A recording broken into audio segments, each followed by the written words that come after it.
Hello everyone, this is our marketing management assignment video. In this video, we will talk about Asian Paints in detail.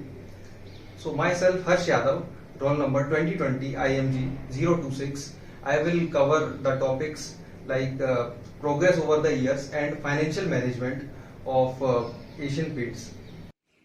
Hello, I am Saurabh Singh Jindal and my roll number is 2020 IMG 062 and I am going to cover the introduction and history of the company part. Hello everyone, I am Adarsh Kumar and my roll number is 2020 IMG 004 and I will be talking about the market share and the competitor analysis through P2P analysis. Hello everyone, myself Gaurav and my roll number is 2020 IMG 024 and here I am covering the challenges and strategy part of Asian Paint Company. Hello everyone, I am Saurabh. In the city of dreams, Mumbai, there is another inspiring story of a company that was also started in a garage, and that is Asian Paints. Asian Paints Limited is an Indian multinational paint company headquartered in Mumbai and is engaged in the business of manufacturing, selling and distribution of paints, coatings, products related to the home decor, bath fittings and providing related services. To witness the 80 plus years long journey, let's turn back time to year 1942. Quit India movement had begun and World War II was still going on, and nearby Myanmar was invaded by Japan. All this disturbance led to an order issued by British government to temporarily ban imports in India and left only foreign companies and Shalimar paints in the market. So this order turned out to be an opportunity for four Gujarati friends, Champaklal Chokshi, Chimanlal Chokshi, Suryakant Dani and Arvind Vakil to start a paint manufacturing company. They rented a garage and started a small paint manufacturing unit in it. But in a big city like Mumbai, not many dealers were willing to sell paint of an unknown company. They got only a few orders. Now they thought to change their strategy and started traveling, trying to sell their paints in smaller towns and villages. This strategy worked and their business started growing. Asian Paints took up the market and reported an annual turnover of 23 crore rupees in 1952. By the year 1967, it became a leading paints manufacturer in the India. The four families together held the majority shares of the company, but disputes started over the global rights in the year 1990s. When the company expanded beyond India, the disputes resulted in Choksi selling their 13.7% shares and exiting in the year 1997. Champaklal died in the year July 1997 and his son Atul took over. After failed collaboration talks with the British company Imperial Chemical Industries, Choksi's shares were mutually bought by the remaining three families and Unit Trust of India. Asian Paints' current revenue is around 34,000 crore rupees according to the company's latest financial reports of FY 2023. Asian Paints, along with its subsidiaries, have 26 manufacturing facilities across 16 countries, serving the customers globally. Various products offered by the company includes paints, wall coverings, waterproofings, wall stickers, adhesives, bath fittings and many related products. Talking about the services that they provide are interior design service, safe paint service, wood solutions, bathroom design services and other related services. Hello everyone, myself Harsh Yadav and I will talk about progress of Asian Paints over the years. It can be divided into three phases. Phase 1, 1942 to 1967. Mr. Champaklal Chokshi recognized that industrial paints were not a segment to concentrate upon. Due to lower margins, he instead bet his fortune in developing the decorative paint market in India. Contrary to the expectations, he actually started from the rural markets. The company began by pitching its paints to Tamilians during the Pongal festival and Maharashtrians during the Pola festival. Here people used paints in order to paint bulls' horns, which were worshipped during the festival. Here Choksi noticed that small packs of good quality paints were not available. Hence he started to market small packs of these paints even at lower margins to gain customer trust. Now, as the company gained popularity, even the city dealers wanted to stock the company's products. The next consumer demand gap was noticed by him when he saw that plastic emulsion paint was 5 times costlier than basic distemper. People hated basic distemper as the quality was not good, however, were left with no choice due to unaffordability. Hence, in 1950, he introduced washable distemper placed between dry distemper and plastic emulsion. Now we will talk about phase 2. It is from 1967 to 1997. In this phase, the company understood that it needed to hire best in class talent and retain them for long if they wanted to succeed in the ever-changing market. Asian Paints recruited from top Indian institutes like IIMs, IITs, etc. The company was also far-sighted enough to understand the importance of computers, and hence they became the first Indian company to purchase a mainframe computer back in early 1970s. The company used to forecast demand in order to improve supply chain efficiency. In 1982, the company got listed on the stock exchange to create history.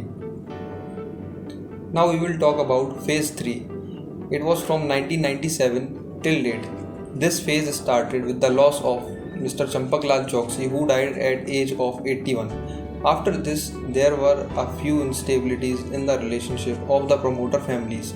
Atul's plans were not being approved by the other 3 families. After this, the remaining 3 families thought of modernizing the structure of the company. They hired management consultants who advised them on best manufacturing practices, improving working capital cycles, improving organizational structure, etc. By 1999, the company started aggressively investing in technology such as software for supply chain and demand forecasting and ERP. This resulted in an impressive reduction in the working capital days of the company from 100 in 1995 to just 20 in 2015. Now let's talk about the financials of Asian Paints. So let's talk about revenue.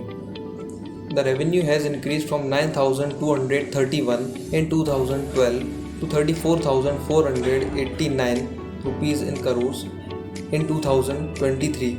This is a compounded annual growth rate of 12.72%. Now let's talk about profit after tax. The profit after tax has increased from 1021 rupees in crores in 2012 to 4195 rupees in crores in 2023. This is a compounded annual growth rate of 13.7%. Now let's talk about earnings per share. Earnings per share has increased from 10.31 rupees in 2012 to 42.81 rupees in 2023. This is a compounded annual growth rate of 13.81%.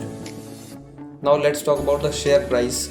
The share price has increased from 19.45 rupees in 2000 to 2815 in 2024.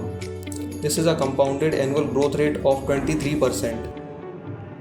Hello everyone, I am Adarsh Kumar and now I will be talk about the overall market and the competitors of Asian Paints. Now if you look at the total addressable market of the paint industry, so currently out of the entire paint industry, in India, 70 to 75% of the industry is organized in nature, whereas only 25% of the industries are unorganized in nature.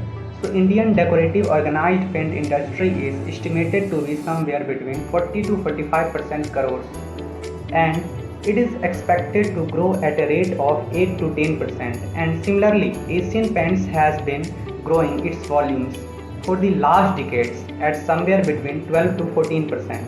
And if you look at the Indian paint per capita consumption, so per capita consumption of paints and coatings is close to 4.1 kgs in India, whereas this is 15.8 kgs in USA, and this is also 6 kg in Indonesia. So this is how the total addressable market is like.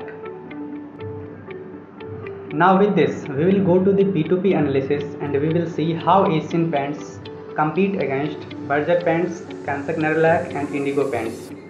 So first P2P analysis pointer is number of retail points. So Asian Paints has close to 1,50,000 retail points, whereas if you look at Berger Paints has close to 58,000 retail points. Kansai Nerolac has 28,000 retail points and Indigo Paints are 16,785 retail points. So that Asian Paints doesn't give any market vacuum to any new competitor. Coming to second point of P2P analysis, that is amount spent on advertising. Asian Paints advertising cost is somewhere close to 943 crores per annum. This was in financial year 22. For Berger Paints, it is close to 271 crores. For Kansai Nerolac, it is close to 243 crores. For Indigo Paints, that is close to 88 crores. If you look at EBITDA margin of financial year 23, Asian Paints EBITDA margins were close to 17.6%. Berger Paints EBITDA margin were close to 13.77%. Kansai Nerolac was at 11.18, whereas Indigo Paints was at 14.68. So again, Asian Paint stand apart as compared to rest of the players. Looking at the market share of Asian Paints versus Berger versus Nerolac versus AkzoNobel. So there we find that in financial year 2002,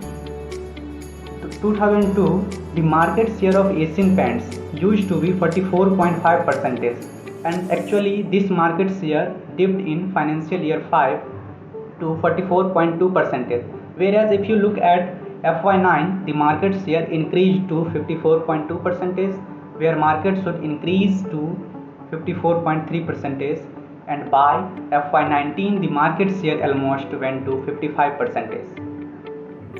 Hello, I am Gaurav. Let's talk about challenges and strategies of Asian Paints.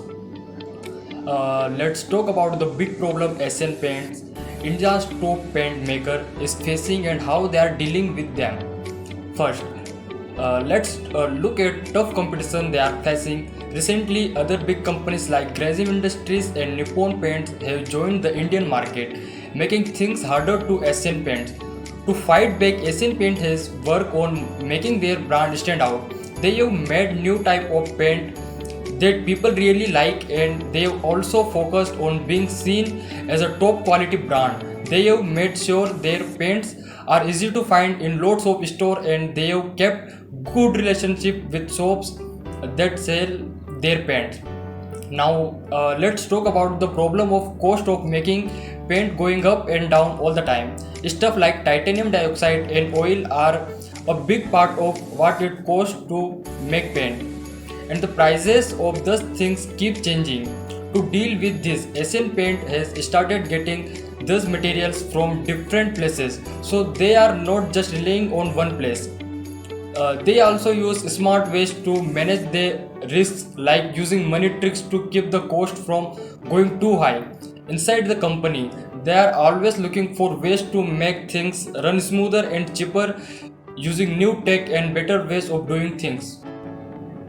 Let's talk about the fact that sometimes people want more paint and sometimes they want less.